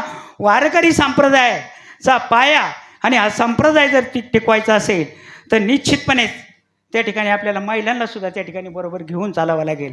50% आरक्षण आपण महिलांना देतो, मग इथे पण आपण 50% महिलांना बरोबर घेऊन चालायला काही हरकत नाही. पुढच्या वर्षी निश्चित दादा म्हणतात संधी देऊ, काही हरकत नाही. प्रमाणानिशी मी बोलणार नाही म्हणून मी तुम्हाला सांगितलं. चौयुगाचा भक्त नामा उभं कीर्तनी आणि पाठीमागे डोळे झाकून उभी ती जनाबाई. ती जनाबाई नामदेवरायांच्या कीर्तनामध्ये जर पाठीमागे जर असेल तर आमच्या भगिनी टाळ घेऊन उभ्या राहिल्याचं काय वाईट आहे. तेवढा भेद त्या ठिकाणी मानू नका. ज्येष्ठ कीर्तनकारांना सुद्धा माझी विनंती आहे की ह्या सगळ्यांना बरोबर घेऊन चला. आमच्या संप्रदायाने जे जे भेटे भूत तया मानी जे भगवंत माऊली ज्ञानेश्वरीमध्ये आपल्याला सांगतात. मग आम्ही भेद कशाचा करतो? भेद भ्रम अमंगळ. तो भेद करूच नका, कुठलाच भेद ठेवू नका. आपण सर्व पांडुरंग परमात्म्याची सर्व लेकरं आहोत. स्त्री आणि पुरुष हा भेद न करता सर्वांना त्या ठिकाणी बरोबर घेऊन चला. हे आमचं 12व्या शतकात आम्हाला त्या संतांनी त्या ठिकाणी सांगितली. ही शिकवण आम्हाला त्या ठिकाणी घेऊन झाली.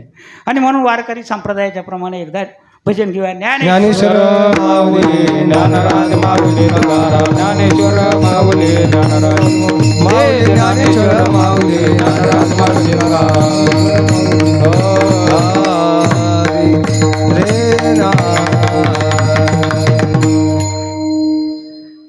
खऱ्या अर्थानं आज 99वा अखंड हरिनाम सप्ताह आणि 32वा अधिक मास पुरुषोत्तम मासाच्या निमित्तानं 30 दिवसाचा अखंड हरिनाम सप्ताहाचं आयोजन या ठिकाणी चक्रेश्वर देवस्थान ट्रस्टच्या माध्यमातून या ठिकाणी केलं गेलं. आणि खऱ्या अर्थानं या ठिकाणी 30 दिवस सप्ताह, गावचा सप्ताह आपण करतो एवढं सोपं नसतं. 30 दिवसाचा सप्ताह, त्याच्यामध्ये समाज एवढा गोळा करायचा, मृदुंगाचार्य गोळा करायचे. दोन्ही मृदुंगाचार्यांनी खूप अशी सुंदर साथ दिली. विनेकरी बाबा, त्याचप्रमाणे गायनाचार्य आमचे नरहरी महाराज शिंदे, त्याचप्रमाणे वाडेकर महाराज सुंदरच्या, दुसरे महाराज सुंदरसाठी चोपदार बाबा, आपण सर्वांनी भगिनींनी सुद्धा त्या ठिकाणी मोठ्या प्रमाणात या ठिकाणी उपस्थिती दाखवली. 30 दिवसाच्या सप्त्यामध्ये दररोज कोण कोण येते जरा हात वर करा बरं. दररोज येणारे लोक. वा, छान. वा, यांच्यासाठी टाळ्या वाजवा जरा एकदा. आणि जे आजच नवीन आलेत त्यांनी हात करा बरोबर. 2-3 लोक आलेत फक्त. नवीन 3 लोक आलेत आणि दररोज नित्यनेमाने येणारे भरपूर लोक आहेत. असंच आता राहिलेल्या उर्वरित माझा 21वा दिवस होता. म्हणजे आज तुम्हाला 9 दिवस यायचे.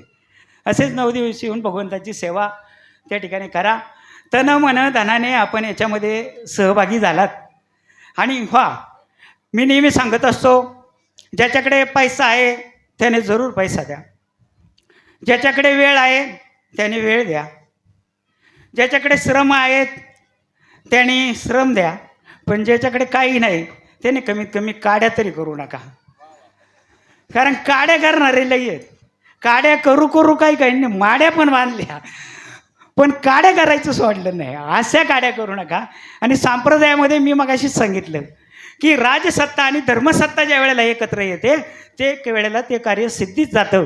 आणि हे आमच्या 16व्या शतकात छत्रपती शिवाजी राजा आणि तुकोबारायांनी एकत्र त्या ठिकाणी घडून दाखवलं की तुकोबारायांची धर्मसत्ता आणि छत्रपतींची राजसत्ता एकत्र आली त्यावेळेला. आजही त्यावेळेला वारकरी जी दिंडी चालते पंढरपूरला जी आपला पालखी सोहळा जातो त्यावेळेला तुकोबारायांचा ज्ञानोबारायांचा पालखी सोहळा एकत्र चालायचा. नारायण महाराज म्हणजे तुकोबारायांच्या मुलांनी नारायण महाराजांनी ती परंपरा चालू केली. एकाच पालखीमध्ये तुकोबारायांच्या आणि ज्ञानेश्वर महाराजांच्या पादुका ठेवायच्या. आणि त्यावेळेला मोगलांचं राज्य होतं आणि त्यावेळेला छत्रपती शिवाजीराजे गेल्यानंतर संभाजी महाराजांकडे कारभार आला. नारायण महाराजांनी संभाजी महाराजांकडे विनंती केली की आमचा पालखी सोहळा सुरक्षितपणे पंढरपूरपर्यंत पोहोचण्यासाठी तुम्ही त्या ठिकाणी मदत करा. आणि त्यावेळेला संभाजी महाराजांनी जो मार्ग आखून दिला त्याच मार्गाने आज आपल्या त्या ठिकाणी पालख्या चालतात. म्हणून जास्तीत जास्त पुणे जिल्ह्यातून पालखी कशी जाईल ते नियोजन संभाजी महाराजांनी त्यावेळेला केलं. आणि वारकऱ्यांबरोबर धारकरी कसे असतात म्हणून आजही पण शासनाला आपल्या पालखी सोहळ्याचं संरक्षण करावं लागतं. ती परंपरा त्या काळापासून चालत आलेली आहे. आणि म्हणून खऱ्या अर्थानं आज या ठिकाणी तनमनाने आपण सर्वजण या ठिकाणी सहभागी झालात. मी छोट्याशा खेडेगावातला कीर्तनकार आहे. मी तुम्हाला जाता जाता आवर्जून सांगेन मी कुठल्याही संस्थेमध्ये शिकलेलो नाही. माझे वडील आळंदी पंढरीची वारी करायचे. त्यांनी मला बोटाला धरून कीर्तनाला न्यायचं. जुन्या काळातले कीर्तनं ऐकली मी त्यांनी. कोंडाजी बाबा डेरे, त्यानंतर पावडे बाबा, असे महान कीर्तन, लक्ष्मण महाराज दातखिळे, भिवाबाबा खेडेकर. त्या काळात खडतर प्रवास त्यांचा असायचा. बैलगाडीने यायचे, पायी यायचे. आमच्या गावात भिवाबाबा खेडेकरांचं कीर्तन झालं चालू होतं आणि पखोदवाल्याची शाईच गेली उडून. मग समय अशी सादर व्हावे देव ठेविल कैसे ती राहावे. महाराज ऐकून घ्या, हे सुद्धा आपण शिकलं पाहिजे की समय वेळेला सुद्धा आपण त्यावेळेला त्या महाराजांनी कीर्तन थांबवलं नाही. अर्धा तास पाऊण तास कीर्तन झालेलं होतं. कीर्तन थांबवलं नाही. ते म्हणले मिस्त्रीचं गमेलं घेऊन या. गमेलं ते वाळू टाकीतो आपण ते सिमेंटचं, त्याचं शायपूड बनवलं आणि त्याच्यावर राहिलेलं उर्वरित कीर्तन केलं. पण कीर्तन बंद नाही केलं. असे कीर्तन तुकोबारायांचं सुद्धा कीर्तनं कशी झाली. दगडाचा टाळ कोण त्यांचा नाद, फुटकाची विना त्याला दोन तारा घाली येरधारा पंढरीचा. अशा काळातले त्यावेळेतले कीर्तनकार. आणि म्हणून त्यांनी मी सुद्धा कुठल्याही शाळेमध्ये आमच्या वडिलांनी मला न्यायचं. उन्हाळ्यामध्ये आम्ही नांगर असायचा. आमचे नाना इथं आहेत बसलेत. नांगर हाकायचे. नाना मला म्हणायचे तू नांगर धर मी बैल हाणीतो. मग ते नाना कसं 6 बैलाचा नांगर, त्याच्यावर तो चाबक, इथून तो चाबक हाणला का त्या 6व्या बैलाला पुढच्याला लागला पाहिजे. असं त्यावेळेचा तो आसड. आणि त्यावेळेला दुपारची वेळ झाली की आमचे वडील आम्हाला सांगायचे आज हरिपाठ पाठ झाला पाहिजे. एका दिवसाला 10 अभंग, 3 दिवसात हरिपाठ पाठ करून घेतला. महान कीर्तनकारांच्या कीर्तनाच्या माध्यमातून त्या ठिकाणी आम्ही कीर्तन ऐकलो. ऐकून कीर्तनकार मी झालो. मी कुठल्याही संस्थेचा कीर्तनकार नाही आहे. फक्त माझे एकच तत्व आहे, मला दिलेला अभंग तो सोडवण्याचा मी निश्चितपणे प्रयत्न करतो. आणि आमच्या संतांनी आम्हाला तेच सांगितलेलं आहे का अभंग सोडून, मला माझे गुरु नेहमी सांगत असतात अभंग सोडून बाहेरचं बोलायचं नाही. आणि खरी वारकरी संप्रदायाची चाकोरी ती आहे. आज कीर्तनाच्या माध्यमाला जर वेगळी वळणं दिलीत, आजला आपणच वेगळी दिली. आमच्या गावामध्ये पिंगळ्यावाला येतो आणि 55,000 रुपये घेऊन जातो. आमच्या पिंगळ्यांना पिंगळा मानता येत नाही. म्हणजे हे जे बाजारीकरण झालं ते आपणच वाढवलं. आणि म्हणून मला तिकडे जायचं नाही आहे. परंतु वारकरी संप्रदाय जर टिकवायचा असेल तर आपल्याला ह्या सुद्धा गोष्टीचं त्या ठिकाणी पालन केलं पाहिजे. आणि म्हणून खऱ्या अर्थानं आजचे जे अन्नदाते आहेत ते सुद्धा या ठिकाणी भाग्यवान अन्नदाते आहेत. खऱ्या अर्थानं आज स्वर्गीय आमदार सुरेश भाऊ गोरे यांच्या परिवाराचं या ठिकाणी पंगत आहे. आणि त्या परिवारानं आणि त्यांच्या सौभाग्यवती नगराध्यक्ष आहेत त्यांच्या परिवाराच्या वतीनं अन्न या ठिकाणी अन्नप्रसाद आहे. माझं मी भाग्य समजतो का एका माझी स्वर्गीय आमदाराच्या पंक्तीच्या निमित्तानं माझी सेवा त्या ठिकाणी आली. आणि खऱ्या अर्थानं दुसरं आपणाला आवर्जून या ठिकाणी सांगायचं आहे की तन मन धनाने असंच ह्या नामयज्ञामध्ये सहभागी व्हा. आणि असाच अखंड हा चंद्रसूर्य असेपर्यंत हा अखंड सप्ताह त्या ठिकाणी चालत राहो. आणि विशेष आहे सूचना की ह्या देवस्थान ट्रस्टचे जे माजी आमदार ते पण या ट्रस्टचे अध्यक्ष आहेत ॲडव्होकेट रामभाऊ कांडके आमदार साहेब, हे सुद्धा मगाशी त्यांची आमची भेट झाली आणि ते हे ट्रस्टचे अध्यक्ष आहेत. त्यानंतर हे नियोजन करणारे आमचे अरुणदादा सर, देशमुख सर, यांनी सुद्धा हे नियोजन केलं आणि या सर्वांच्या माध्यमातून मला सेवा मिळाली. माझ्या छोट्याशा, मला तालसुराचं सुद्धा नॉलेज नाही आहे, पण अभंग मी सोडवण्याचा प्रयत्न जास्तीत जास्त करतो. एका ठिकाणी गेलो, म्हणलं कितीमध्ये लाव महाराज, म्हणलं लावत माझ्या आवाजाच्या प्रमाणे. म्हणजे अशी सुद्धा अवस्था आहे. त्यामुळे तुम्ही सगळ्यांनी मला सांभाळून घेतलं आणि म्हणून पुन्हा एकदा सर्व वारकऱ्यांच्या मस्तक हे पायावरी या वारकरी संतांच्या या उक्तीप्रमाणे सर्वांच्या चरणावरती या ठिकाणी नतमस्तक होतो आणि झालेली सेवा याच ठिकाणी थांबवतो. जय विठ्ठल जय जय विठ्ठल विठ्ठल जय विठ्ठल जय जय पुरे वेळे वाकुळे उतरे राजमापराध महाराज उच्चारिता अधिकार मी आपुदा राजमापराध महाराज तुम्ही तुका म्हणे ज्ञानेश्वरा राखा पायापैकी करा राजमापराध महाराज ज्ञानदेव ज्ञानदेव तुकाराम कुंडली कवरदार विठ्ठल श्री ज्ञानदेव तुकाराम पंढरीनाथ भगवान की जय. सुंदर असं कीर्तन झालंय महाराज. दुसरी गोष्ट सांगूशी वाटतं की ज्या महिला आहेत, आमच्या पुरुष आहेत, बालक आहेत, हे उद्या पुरणपोळीचं उद्या इथं अन्नदान प्रसाद होणार आहे. म्हणून प्रथमतः सर्व महिलांचं, पुरुषांचं, बालकांचं चक्रेश्वर मंदिर देवस्थान ट्रस्टच्या वतीने सहर्ष स्वागत, अभिनंदन, धन्यवाद.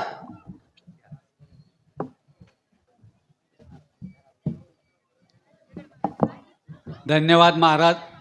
श्री चक्रेश्वर मंदिर देवस्थान ट्रस्ट चाकण, समस्त ग्रामस्थ चाकण, त्याचप्रमाणे 12 वाड्यांसह आयोजनाने हा शतकाकडे वाटचाल करीत असलेला आपला हरिनाम सप्ताह, त्याच्यातील 32वा या ठिकाणी अधिक मास कीर्तन सोहळा संपन्न होत असताना या ट्रस्टचे अध्यक्ष मान्य ॲडव्होकेट रामजनार्दन कांडगे, उपाध्यक्ष गोपाळ मारुती जगनाडे, त्याचप्रमाणे शिवाजीराव धोंडीबा जाधव, त्याचप्रमाणे अनिल देशमुख, तुषार मांजरे, शिंदे, अशा प्रकारच्या विश्वस्तांच्या नियोजनाने चालू असलेला हा सप्ताह आणि त्यातील या 21व्या दिवसाची आजची कीर्तनरूपी सेवा हरिभक्तपरायण सुभाष महाराज जैदवाडी राजगुरुनगर यांची संपन्न झालेली असून या ठिकाणी आजच्या अन्नप्रसादासाठी देणगीदार जे आहेत कैलासवासी सुरेश भाऊ नामदेव गोरे, माजी आमदार खेड तालुका,